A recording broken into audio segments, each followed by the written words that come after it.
¿Qué tal amigos? ¿Cómo están? Mi nombre es Daniel Armas y como cada viernes estamos aquí en Clave Familia, un programa que busca edificar a la familia con mensajes especiales, especialmente para los padres de familia y bueno, ¿por qué no? Para la familia en general, especialmente también a los hijos, etcétera.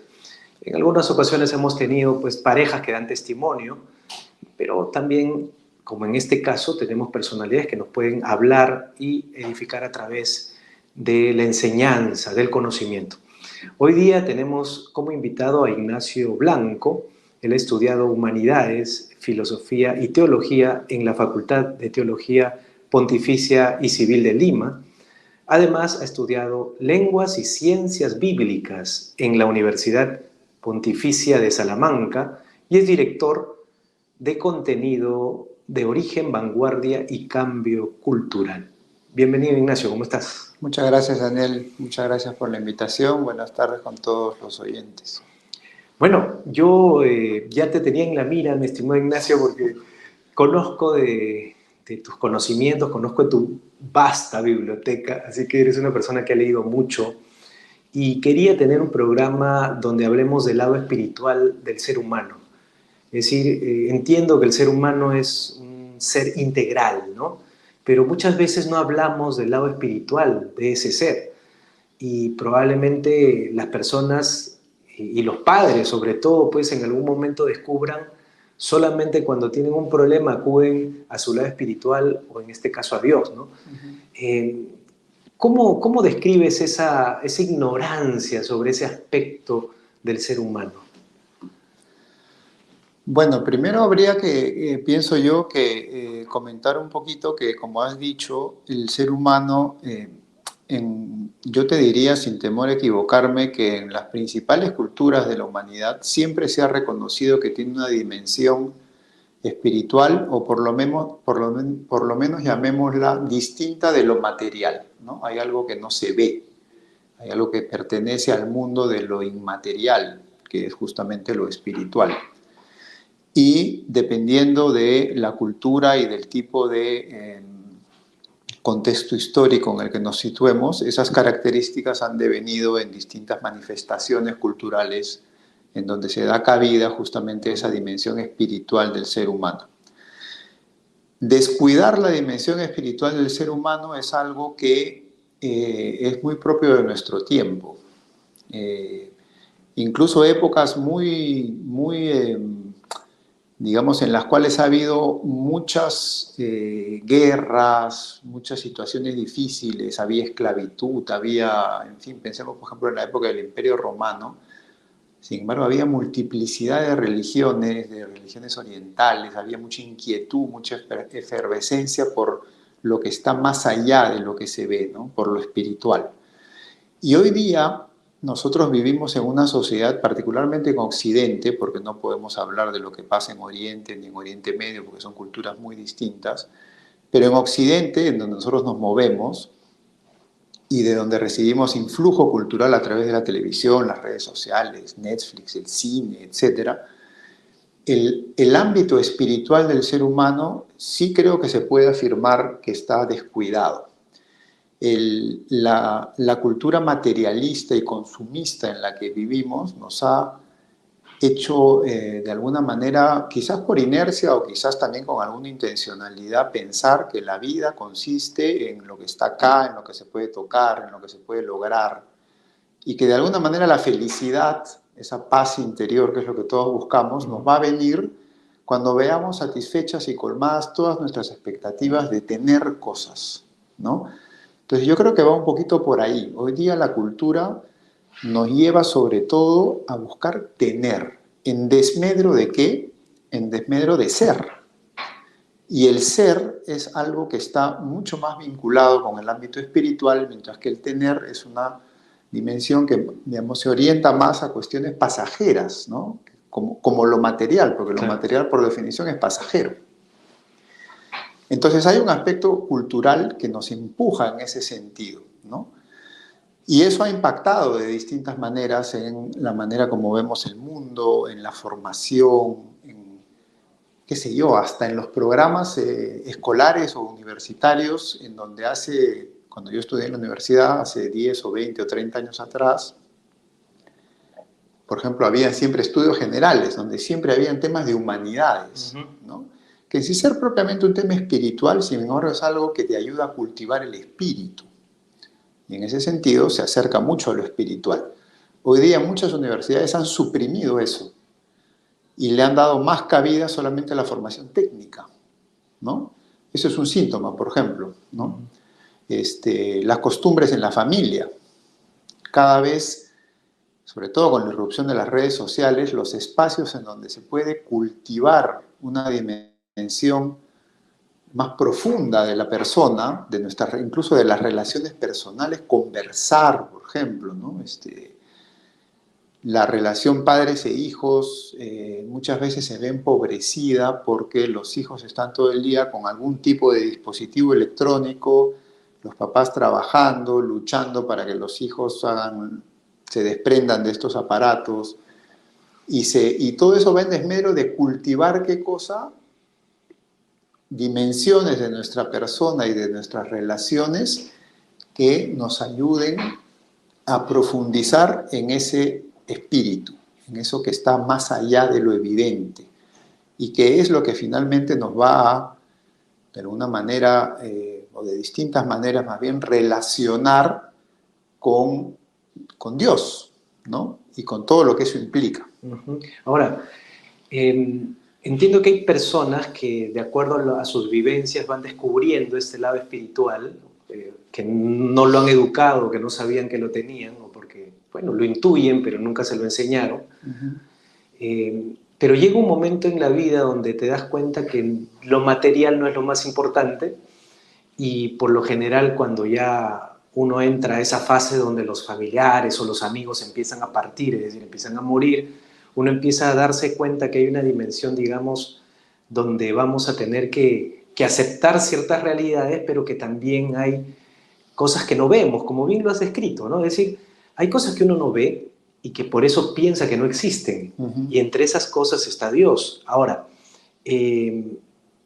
porque es muy, digamos, desde el siglo pasado, muy promovido el ateísmo, ¿no? En el mundo, digamos en general, ¿no? En macro.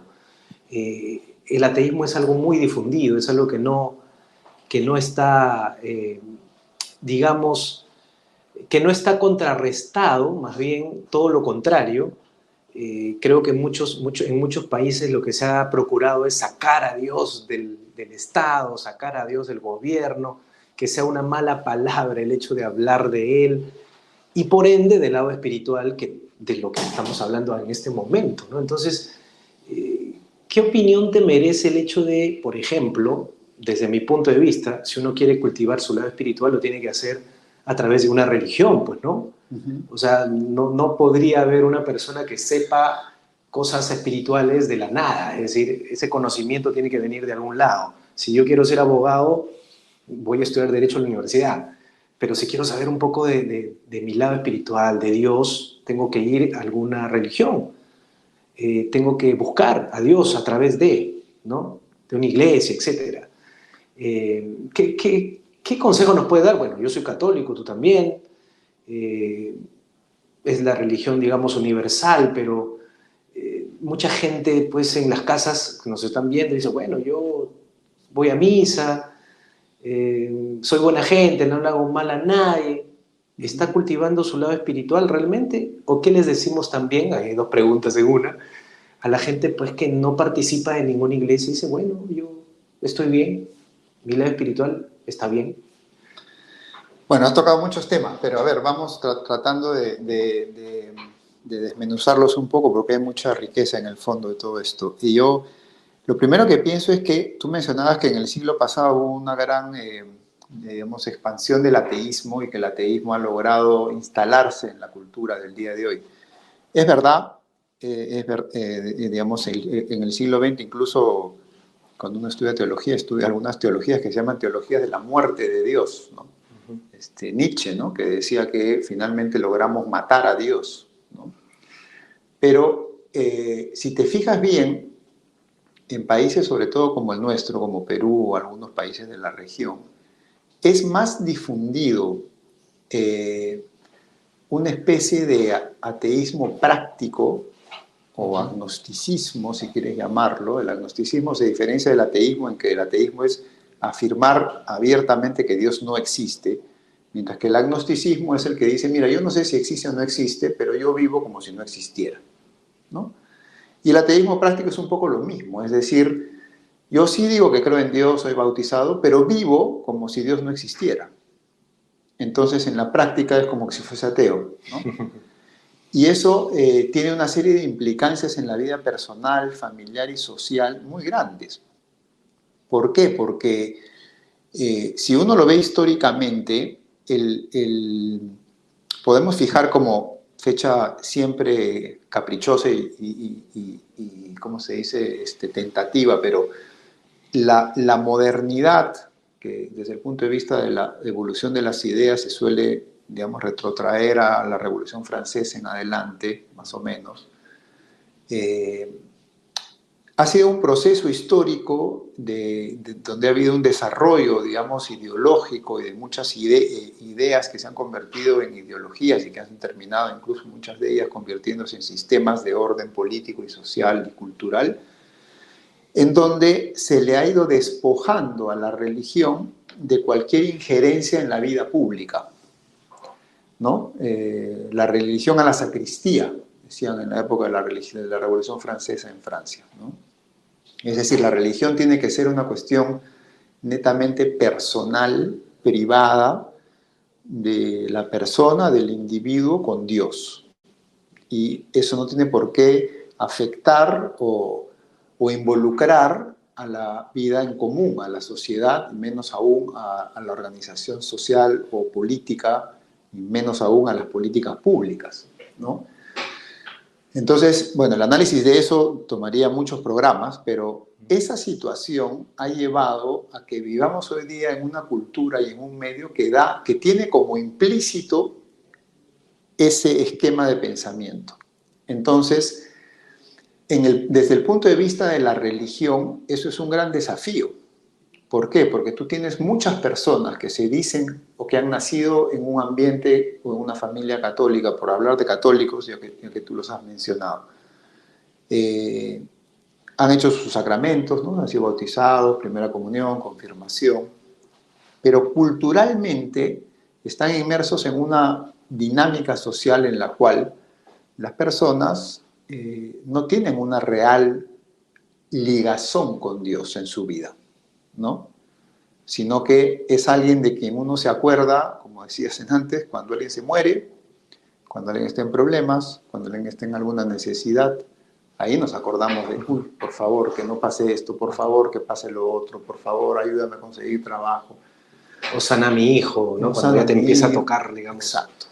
Pero si uno ve lo que es en esencia la religión es digamos, es una dimensión, es una práctica, ¿no? Pero que toca a la dimensión espiritual de la persona, en donde se da una relación con la divinidad. La divinidad, entendámosla en términos generales, como ese ser que no pertenece a este mundo y que de alguna manera es el que nos da un sentido, un propósito de vida. El creador de todo. Es el creador, y a nosotros cristianos creemos que ese Dios que es creador es además un Dios personal. O sea, es un Dios, ¿qué quiere decir que es un Dios personal? Que es un Dios que no es como una entidad ajena a nosotros que creó el mundo, lo echó a andar y dejó que siguiera su buena suerte, sino que, para usar palabras muy coloquiales, se interesa por nosotros, le importamos, quiere nuestro bien. Por eso se reveló, digamos, a través de la historia. Por eso se reveló a través de la historia, por eso nos creó, por amor, ¿no? Y claro, luego de la caída del pecado del ser humano, envió a su propio Hijo, que es lo que creemos los cristianos, es decir, que Dios envió a su Hijo, que es Jesucristo, para restablecer ese vínculo perdido por el pecado. Religión es religar, ¿no? Eso significa literalmente religar, volver a conectar cosas que se habían separado. Entonces, la religión en su esencia es eso, es el vínculo con la divinidad. Y para nosotros cristianos ese vínculo con la divinidad se pasa a través de una relación con Jesús, ¿no? Él mismo lo dice, yo soy el camino, la verdad y la vida, ¿no? Nadie va al Padre sino por mí. En Jesús nosotros nos encontramos con el Padre en el Espíritu Santo, que es el misterio de la Trinidad, que es el corazón del misterio de la vida cristiana. ¿Y eso qué significa? Tratando de ir a cosas un poquito más prácticas, como lo que me preguntabas, ¿no? Significa que eso tiene que tener una injerencia o algún tipo de impacto en nuestra vida cotidiana. Es decir, como Dios quiere lo mejor para nosotros, Él nos muestra un camino, y el camino es Jesús mismo, ¿no? Dice, yo soy el camino, dice Jesús. Entonces, vivir en Cristo es el corazón de la vida cristiana. ¿Y qué significa vivir en Cristo? Significa buscar tener una relación con Él a través de la oración, la meditación de las Escrituras, porque los evangelios son al final, digamos, ese don inmenso que nos ha dejado el Señor en la iglesia para que nosotros podamos tomar contacto con los hechos y dichos de Jesús y con todo ese proceso que tú hacías mención de la revelación, ¿no? Revelación con B chica, por si acaso. Con B chica. ¿No? Sí. A veces que todos hablan con B grande. La revelación, que es el proceso histórico a través del cual Dios se ha dado a conocer a sí mismo a la humanidad y le ha revelado su plan de salvación, ¿no? Y cuyo culmen es Jesús. Es Jesús, así es la plenitud de la revelación, y eso ha sido depositado en la iglesia que funda Jesús, y Jesús le encarga a la iglesia la misión de custodiar esa tradición en la historia. La buena noticia, el Evangelio. El Evangelio, la buena noticia. Pero ahí quisiera hacerte interrumpirte para acotar el hecho de que si sabemos que es un tesoro, si sabemos que de alguna manera eso hace que las personas, digamos, puedan de manera práctica cultivar su lado espiritual y por ende tener como fruto una mejor sociedad, ¿por qué rayos, diría, lo hemos sacado a Dios y a sus preceptos y al decálogo del juego, ¿no? ¿Por qué lo hemos sacado digamos, de todo lo que estamos haciendo como sociedad? O sea, ¿por qué hay gente que reniega y dice a la sacristía, o por qué dice, no, sabes, que no hablemos de religión, o no hablemos de Dios, que eso es otro tema? Si en términos prácticos, el no robar, el no matar, es algo que la sociedad pues necesita, tenerlo como principios. Sí, claro, y de hecho el proceso a través del cual se ha ido sacando a Dios de la vida, tanto personal como social, de alguna manera creo yo que nos manifiesta una cierta lucha, ¿no? En la cual el terreno disputado es el corazón y la mente del ser humano. Es una lucha espiritual, ¿no? Y esa lucha espiritual en parte tiene como objetivo lograr convencer al ser humano o a las personas como nosotros que nos bastamos a nosotros mismos, que la diosa razón, ¿no? En la modernidad se pensó que con la razón íbamos a poder resolver, no solamente a entender y resolver todos los misterios de la vida, de la naturaleza, del funcionamiento del mundo, sino además a darnos a nosotros mismos una forma de vivir y de convivir que iba a ser el cielo en la tierra. Y todo eso se vino abajo de una manera estrepitosa en Occidente con la Primera y la Segunda Guerra Mundial. Porque claro, si supuestamente... Se conoció lo peor del ser humano. Afloró lo peor del ser humano en una época en la cual supuestamente íbamos a cosechar los frutos de esta época maravillosa de la razón, del imperio de la razón, que incluso desarrolló toda una ética, ¿no? Pensemos en Kant, por ejemplo, el filósofo Kant, ¿no? Que decía la ética de la razón era, si todos vivimos siguiendo los principios de nuestra razón, entonces vamos a lograr una convivencia perfecta, donde no va a haber mal, no va a haber mentira, no va a haber delitos, ¿no? Pero eso se mostró que no es así. La Primera y la Segunda Guerra Mundial trajeron por abajo todo ese ideal, y de alguna manera es un mensaje, creo yo, de la humanidad a sí misma, de decir, el hombre no se basta a sí mismo. ¿Por qué? Porque tiene una herida interior que si bien estamos creados para el amor y somos sustancialmente seres buenos porque participamos de la bondad del Creador, sin embargo, sí hay una tendencia hacia hacer, digamos, Estás hablando de cosas, la concupiscencia, digamos. es lo que en moral se llama concupiscencias, ¿no? De manera más existencial y puesto muy prácticamente es, ¿por qué siempre es más fácil hacer lo malo que hacer lo bueno? No sé si alguna vez te has puesto a pensar Sí, eso. claro, pero es por el tema de nuestra debilidad, nuestro ser, nuestro aceptar el ser carne y hueso. Claro, Como pero dicen coloquialmente, ¿no? La carne es siempre débil, digo. la carne es débil, siempre es más fácil quedarse durmiendo un rato más que levantarse a la misma, o sea, puntualmente a la hora que uno se lo ha propuesto. Pero también hay cosas que son prácticas en la... No sé, si yo te peñisco, te va a doler. Y tu acción hacia mí no va a ser de una sonrisa, no gracias por peñiscarme. Uh-huh. Sino que hay cosas en la vida cotidiana que nos van a herir, el fracaso, el miedo, cosas que nos aterrizan en nuestro ser humano que hace que justamente necesitemos de, digamos, de esa fuente de amor. Tú hablabas hace un ratito del amor, entonces necesitamos una fuente, pero digo, lo explicaba de otra manera al inicio, ¿no? Muchos papás, muchas personas en la familia descubren esto que estamos hablando, pero como que ya es tarde, porque a un hijo, ¿cómo le enseñas esto? ¿Cómo le dices, anda a misa o cultiva tu espíritu, vamos a rezar juntos, si nunca lo han hecho? Yo creo que la mejor manera de hacerlo es con el ejemplo.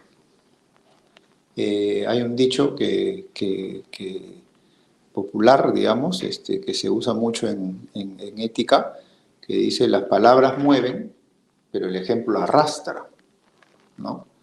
Entonces, nunca es tarde, creo yo. Y pienso yo, que tenemos que partir de una cuestión. La fe es un don, ¿no? Nosotros los creyentes pensamos que la fe es un don, y ese don uno lo recibe en el bautismo.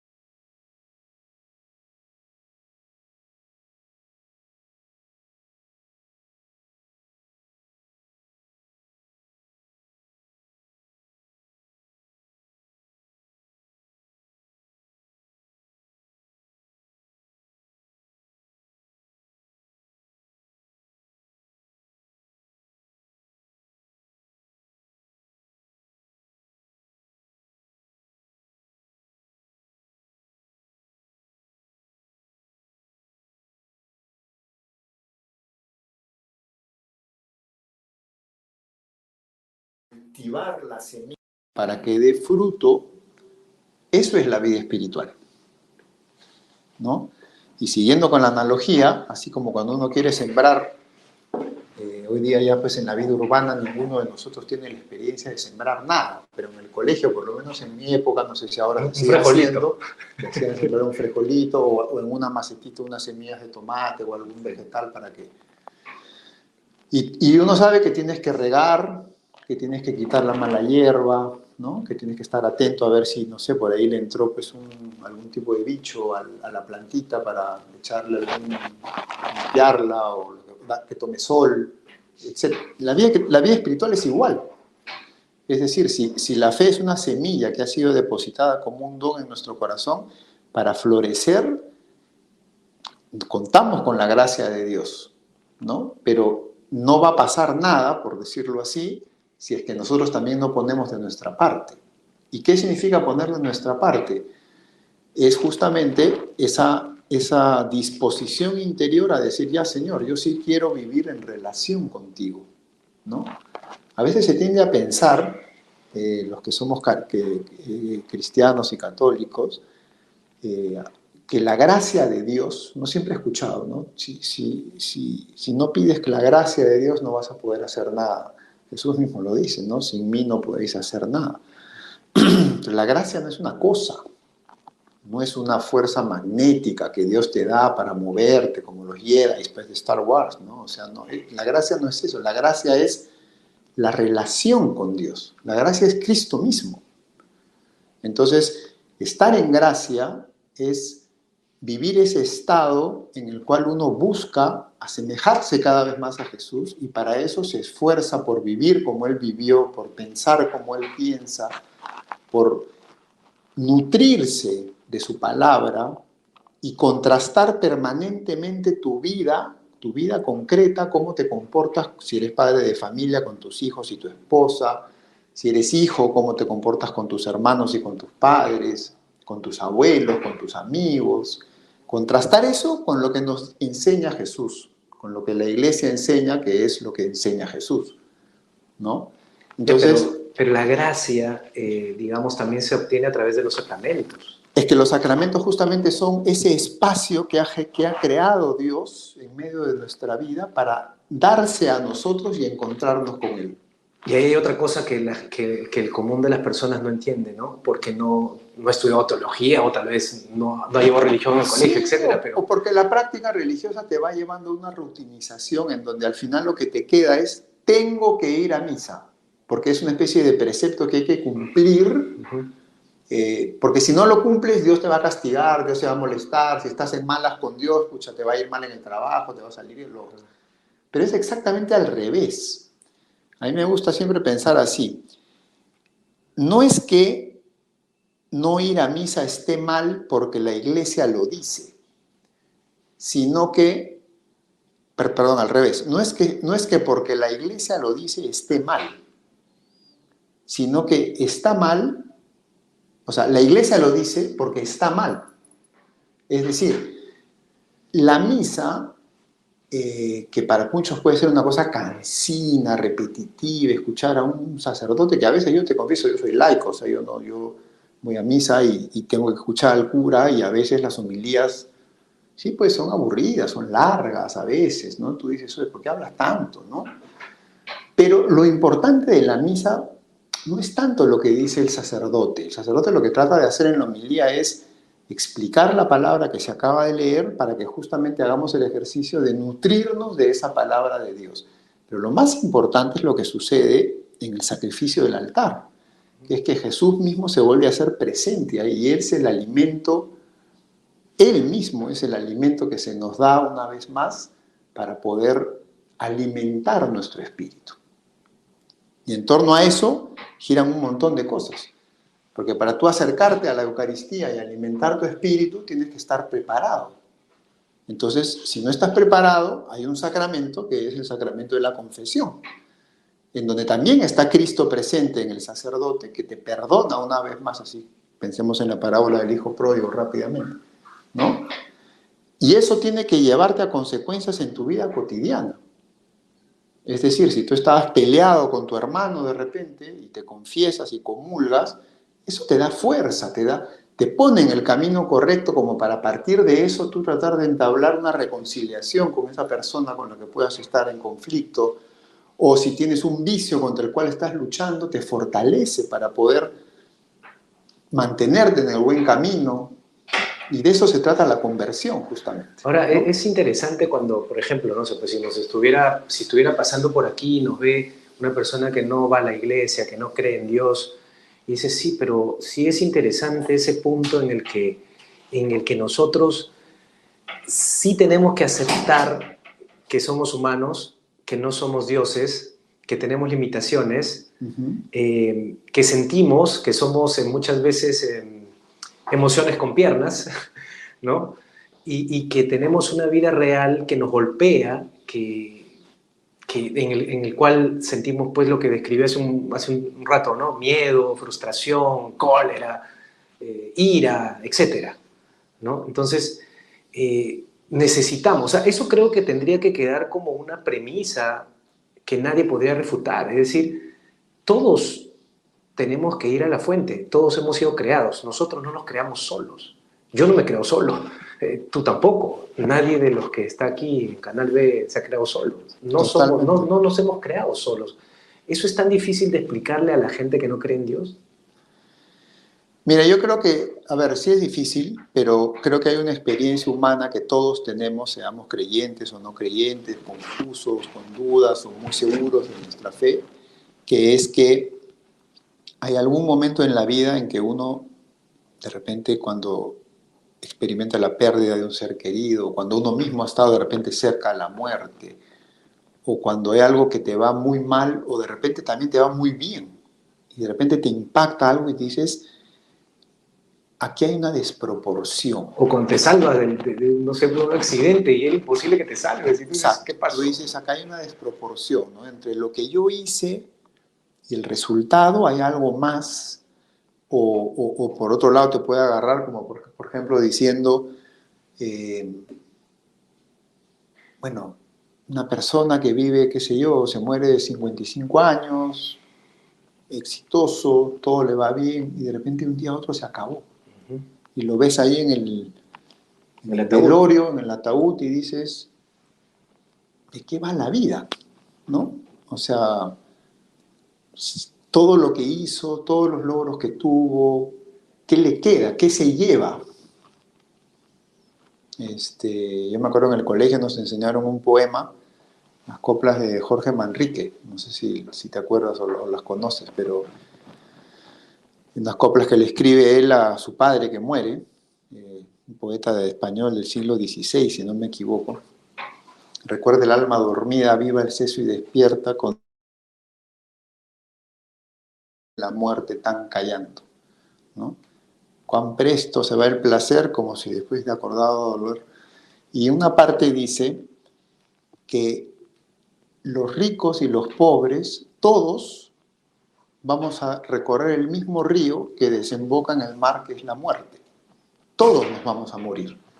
Entonces, yo creo que la muerte es una gran consejera y que en relación al tema que estamos tratando, de la espiritualidad, de cómo vivir la vida espiritual, de cómo de alguna manera la cultura de hoy nos tiene entumecidos, Y vivimos como si no nos fuéramos a morir. exactamente. Ujú. Entonces, pensar en la muerte muchas veces nos peñisca, ¿no? Te hace como reaccionar y decir, poner las cosas en su sitio. Eh, y tomarle el verdadero valor a las cosas valiosas y de repente restarle un poco de valor a cosas que no son tan valiosas y a las que les estamos dando más espacio del que de repente deberíamos, ¿no? No sé, por poner un ejemplo que me viene a la cabeza, a veces le dedicamos mucho más tiempo a cultivar cosas efímeras, incluso nuestro cuerpo muchas veces, ¿no?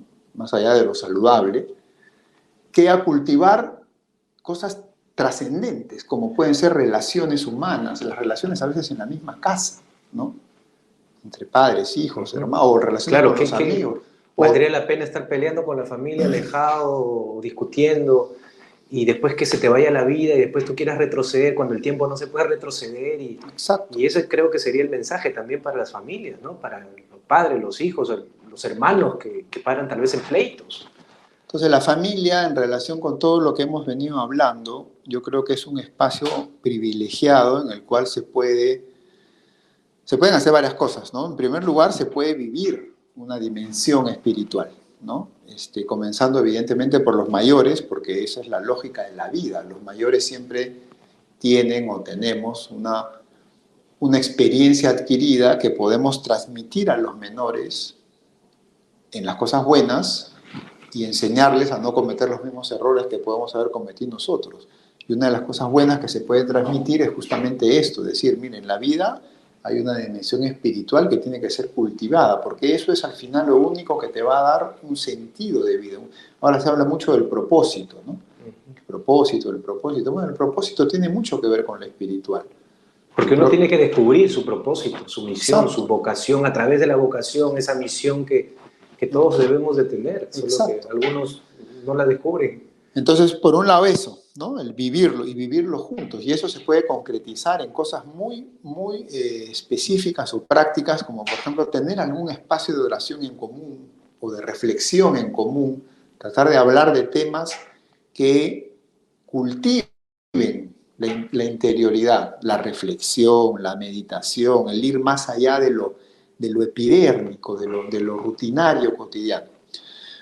Por otro lado, la familia también es un espacio súper importante y privilegiado, creo yo, para que desde chiquitos los niños puedan aprender una manera de entender la vida, ¿no? En donde hay De repente lo ideal, si podríamos hablar así, sería una primacía de lo espiritual, que no significa un espiritualismo desencarnado y ajeno a las realidades de este mundo. Todo lo contrario, si uno vive de verdad bien su espiritualidad, es cuando con mayor ahínco se va a comprometer en lograr que este mundo sea cada vez mejor.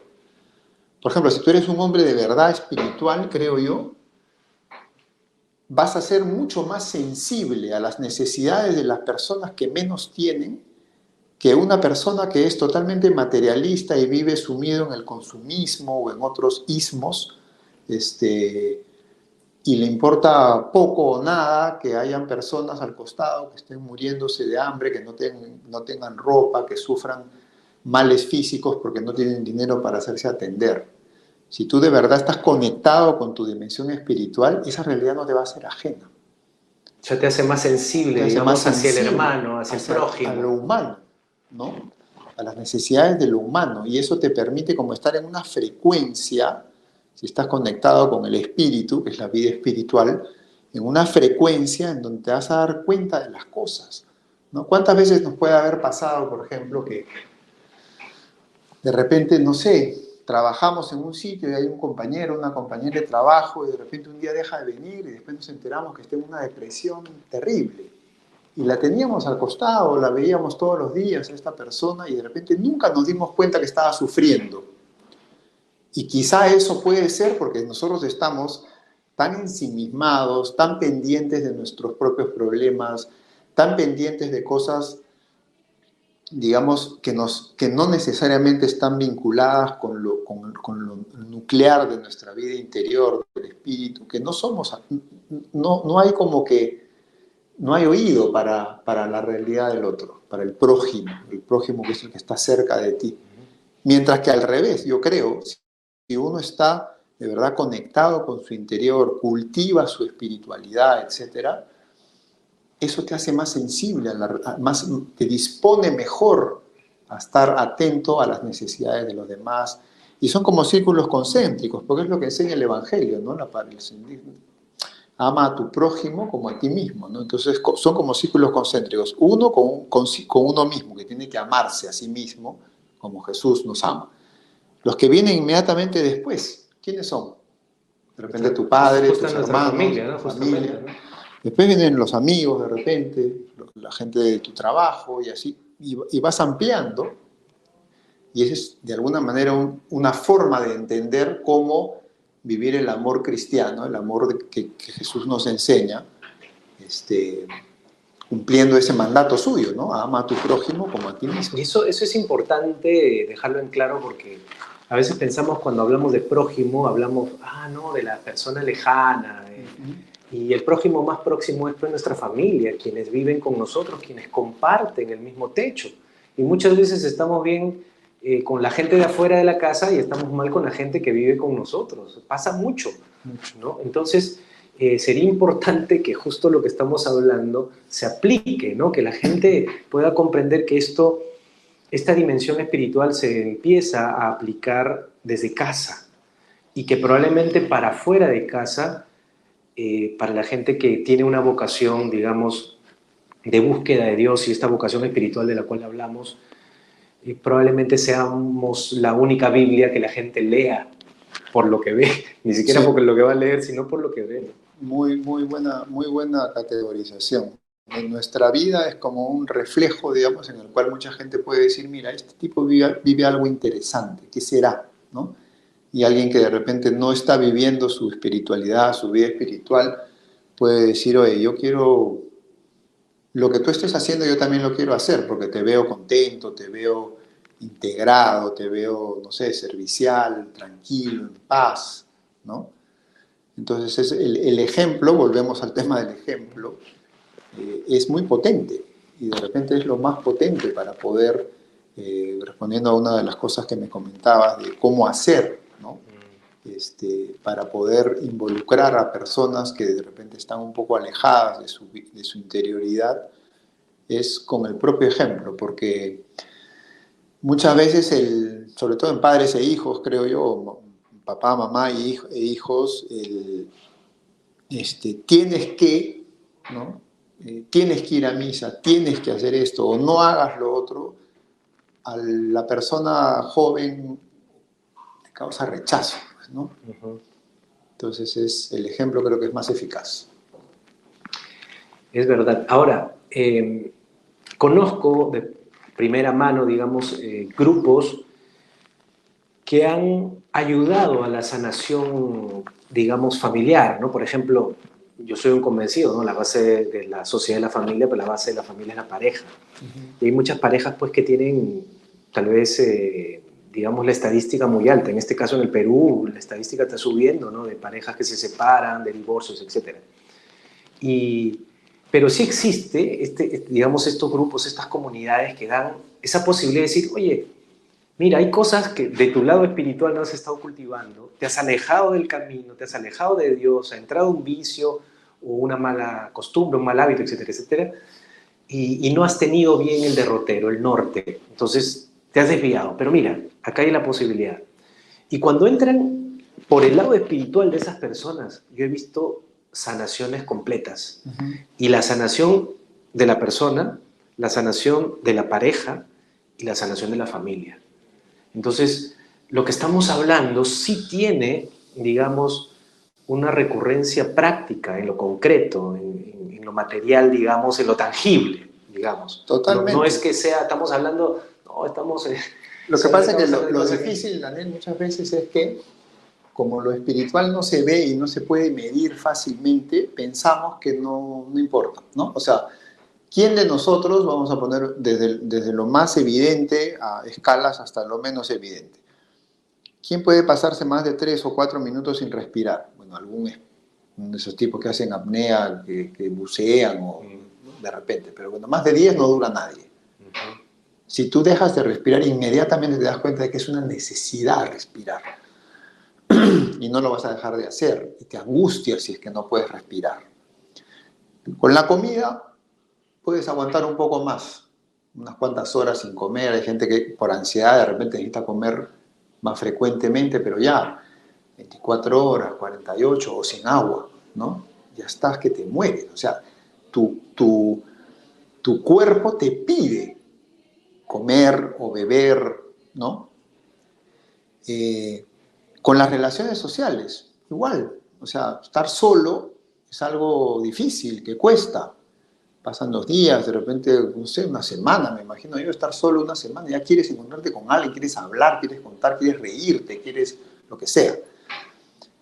Pero la relación con Dios te puede pasar meses y no te das cuenta. No vas a misa un domingo y ¿qué pasa? ¿Pasa algo? ¿Acaso te sientes mal?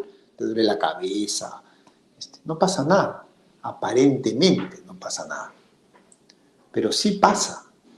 Porque cuando uno se va debilitando espiritualmente, cuando después tiene que afrontar distintas situaciones de la vida, está debilitado. Entonces es como que tú me digas, mira, esta persona se pasó los últimos 2 años comiendo lo mínimo, 1100 calorías al día, malnutrido, desbalanceado, y de ahí se arranca y se larga a correr una maratón. Probablemente le vaya muy mal, Se va a desmayar en la mitad del camino. ¿no es cierto? Entonces, en cambio, si está bien nutrido, bien ejercitado, bien esto, bueno, de repente tendrá que entrenar un poco, pero le va a ir mucho mejor para afrontar un reto así. Pasa lo mismo. Si yo tengo una vida espiritual paupérrima, es decir, estoy comiendo pues 1100 calorías y desbalanceadas, y me viene un problema fuerte en la vida, por ejemplo, con mi pareja, o qué sé yo, personal, en el trabajo, lo que sea, me agarra mal parado. Y son mucho menos las posibilidades de superar ese problema a que si es que yo mencionabas el tema de la pareja, tomemos eso como ejemplo, si es que mi pareja y yo somos personas que cada una cultiva su vida espiritual, que nos hemos acostumbrado incluso a hacer cosas en común, y nos puede igual venir un problema, pero estamos mucho mejor dispuestos a afrontar ese problema porque estamos fuertes interiormente. Espiritualmente hay una fortaleza y hay un punto en común. No sé si has escuchado alguna de esas frases, pero que dice que cuando en el matrimonio también está Dios, Claro. ¿no? Es más fuerte. Una hebra de 3 hilos. Claro, y es un punto en común que de alguna manera nos saca del egoísmo el gran enemigo de cualquier relación de pareja, ¿no? El egoísmo, y nos dice ya, ok, confiemos, avancemos, pongamos de nuestra parte, sacrifiquemos si es que hay que sacrificar. Si no tienes eso, más bien en las situaciones difíciles, el egoísmo se acentúa. Entonces, todos los vicios y todas las maneras, digamos, distorsionadas de entender la realidad y la relación se fortalecen. Es mucho más difícil superar el problema. Y si vemos a la familia como un equipo, cada integrante del equipo, si estuviera fuerte y si fomentamos su lado espiritual y la vida espiritual en conjunto, ningún problema podría derribarla. Claro, totalmente, totalmente. Por eso el gran desafío, creo yo, es mantenerse con la conciencia de que lo espiritual, si bien no se ve, no se puede medir y no se siente de repente de inmediato, es tan o más real que la comida, la bebida o la respiración, ¿no? Muchos autores espirituales, por ejemplo, así analogan lo que es la oración, que es el ejercicio espiritual de relación con Dios a través de, no sé, la lectura bíblica y muchas maneras de hacer oración, con la respiración. O sea, cuando uno respira, oxigena su cuerpo, ¿no? Y yo no sé nada de biología ni de anatomía, pero de lo poco que me acuerdo del colegio, la oxigenación es lo que lleva oxígeno a las células y todo eso permite que todo fluya y todo esté, digamos, saludable. La oración es lo mismo, es la respiración del espíritu. Una persona que no reza, que no tiene oración, aunque sea en su intimidad con Dios, en la mañana, en la noche, como quiera, eso ya depende de cada uno, está matando su cuerpo espiritual, llamémoslo así, su organismo espiritual. Se está secando. Se está secando, exactamente, ¿no? Entonces, pero, repito, el gran problema es que, a ver, tú pasas de 1, 2, 3, 4, 5, 10, 15, 3 semanas sin rezar, no pasa nada. O piensas que no pasa nada, pero estás debilitándote. Ahora, pero te estás debilitando. En las cuestiones de fe, lógicamente, que no se ven y que hay mucha incredulidad de parte de la gente que no cree, digamos, claro, sería en vano a veces hasta discutir, y regresamos a lo que hablamos hace un rato, ¿no? O sea, que sean testigos de, sería mucho más importante, es decir, hablarles sin palabras a través del ejemplo, que tratar de convencerlos a decir, oye, despierta, o cree, y sabiendo que la fe es un don y sabiendo que hay cosas que traspasan a nuestro conocimiento, ¿no? Totalmente, totalmente. Ahora, hemos estado hablando, digamos, en coordenadas de que somos cristianos y católicos, pero hay mucha gente, y esto lo digo simplemente como un dato cultural, que no siendo cristiana o católica y, digamos, no sintiéndose parte de la iglesia, sin embargo, también vive una forma de espiritualidad. Y eso es muy interesante. Pensemos en Oriente, por ejemplo, que son la mayoría del mundo, ¿no? Entre China e India nomás son la mayoría del mundo. O sea, y ellos sí tienen unas determinadas formas de espiritualidad. ¿Por qué lo digo? Porque es algo antropológico. Es decir, no es una cuestión solamente cultural que nos viene porque qué sé yo, América la descubrieron los españoles y nos trajeron... O nosotros hayamos heredado una tradición y simplemente como autómatas lo repetimos. No, estamos hablando de eso. Es algo propio del ser humano, ¿no? Esta dimensión espiritual que busca algún tipo de concreción en lo que llamamos religión. Nosotros cristianos pensamos que esa experiencia humana se ve respondida por Dios de una manera sobreabundante de amor cuando envía a su propio Hijo en Jesús y Él funda su iglesia, ¿no? Y estamos en ese camino. Y eso responde a esta dimensión humana de una manera plena, ¿no? Sí, y Jesús nos deja, digamos, el lenguaje de Dios, ¿no? El idioma del amor, ¿no? Que creo que lo más importante que deberíamos de... Solo que para efectivizarlo, para llevarlo a términos prácticos, a veces el amor es sacrificio, a veces el amor tiene que estar envuelto en perdón, ¿no? El amor tiene forma de perdón, dice una frase, ¿no? El amor también tiene esfuerzo, ¿no? El amor es dar, es entregar, es servir, finalmente. Entonces, lógicamente, son cosas que el ser humano, hablabas en algún momento de la entrevista de esa tendencia natural a distraernos en lo material, en las cosas, en lo que probablemente parece pues, fácil de obtener, y no estamos imbuidos en lo que realmente importa, ¿no? Y como para ir cerrando, quisiera que nos dejes un mensaje, ¿no? Con respecto a eso, aunque ya nos has dado el mensaje a través de la entrevista que ha salido genial, quería que nos dejes digamos, un mensaje final a las familias especialmente para cómo empezamos. Imagínate, me voy a poner en el caso de una persona que he escuchado, que tiene esa hambre, esa sed, digamos, que recién por ahí, pero ya está con hambre, está con sed espiritual. ¿Qué le dirías? ¿Por dónde empezaría? Mira, yo sugeriría hacer un ejercicio que es un ejercicio además que tiene una tradición y una raíz en la vida monástica de la iglesia, desde el siglo VI en adelante, sexto, séptimo. Los monjes tenían una costumbre que era que cada noche antes de dormir hacían una oración, como que el sueño de la noche era una analogía de la muerte, ¿no? ¿Ya? Entonces, si uno se va a dormir pensando que de repente el día siguiente no se va a despertar, porque puede ser, ¿no? Nadie sabe. Sí, claro. Eso te obliga a reevaluar un poco tu vida y decir, oye, ¿vale la pena acostarme peleado con mi esposa? ¿Vale la pena acostarme distanciado de mi hermano de repente? ¿O vale la pena acostarme y preguntarme a estas alturas de mi vida, ¿qué he hecho yo de valioso, de verdad? Y el día siguiente lo más probable es que te vas a levantar. Y entonces puedes corregir todo lo que... y ese ejercicio hecho con alguna periodicidad es una muy buena manera de como que volvernos al cauce, ¿no? Porque todos nos vamos a salir a la derecha o a la izquierda, pero lo importante es siempre regresar, porque la vida espiritual, y quizás esto sea lo que quisiera que quede como, no es cumplir una serie de normas, es vivir una relación con una persona, con un Dios que es persona, es Padre, es Hijo y es Espíritu Santo. Y esa relación es el amor, no son normas que cumplir, no son cheques que uno tiene que marcar para que Dios no me castigue, no. Y el amor, como has dicho tú, implica entrega, compromiso, a veces sacrificio, mucha autenticidad.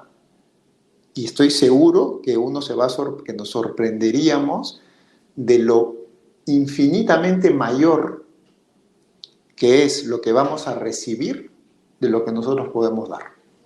Es correcto. Te doy las gracias, Ignacio, por la oportunidad de estar aquí en Clave Familia y bueno, te esperamos en otra ocasión. Con mucho gusto, Daniel. Muchas gracias y buenas tardes con todos. Bueno, con nosotros será hasta el próximo viernes, Dios mediante, aquí en Clave Familia.